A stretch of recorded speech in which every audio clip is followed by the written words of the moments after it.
እኔ ቢሮ ስገባ 59% የኢትዮጵያ ጂዲፒ እዳ ነበር። አሁን እኮ የውጭ እዳ 13 አድርሰነዋል። አትጠራጠሩ፣ በጥቂት ዓመታት ውስጥ ከ10 በታች ይሆናል። እዳ አናውርስም። አምስተኛው የሰራነው ተቋም ሪፎርም ሎ ኢንፎርስመንት ኤጀንሲስ፣ ትምህርት ሚኒስቴር፣ ጤና ሚኒስቴር፣ ከተማ ሪፎርሞች ተቋማት ላይ ሲቪል ሰርቪስ ተቋም ካልተገነባ በቀር ስለማንሸክም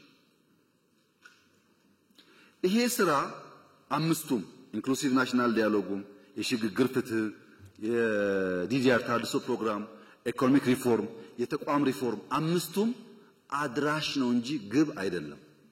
ግብ አይደለም። ስንናገር ውለን ብናድር ግብ መሆናችን ተናግረን ከዛ ወደ ልማት እንገባለን ነው።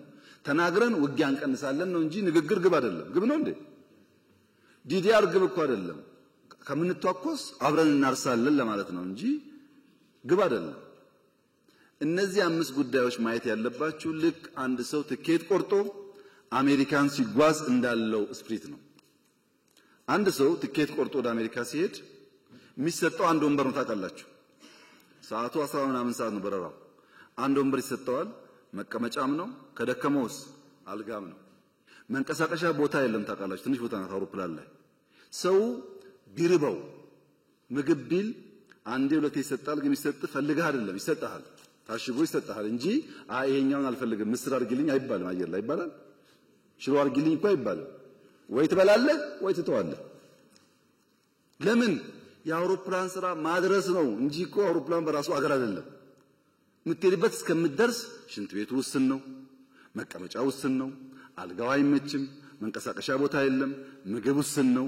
ችለህ ዋሽንግተን ስትደርስ ክፍት ይሆናል ማለት ወይ ከዛ ስመጣ ክፍት ይሆናል ማለት። እኔና እናንተ ያለንበት ሁኔታ እንደሱ ነው። አድራሾች ነን፣ ወደ ብልጽግና አድራሽ ነን። ያሻነውን ነገር ማድረግ አንችልም። ማመን አለባችሁ ይሄን ጉዳይ።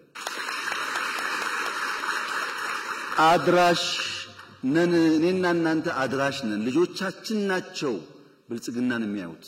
ለውጦች በሀገር ደረጃ እየመጡ ያሉት እኔና እናንተ አድራሽ መሆናችን ገብቶን አድራሽ የሚቸገረውን ችግር አምነን ከሰራን ብቻ ነው እንጂ ይድላን ካል አይሆንም።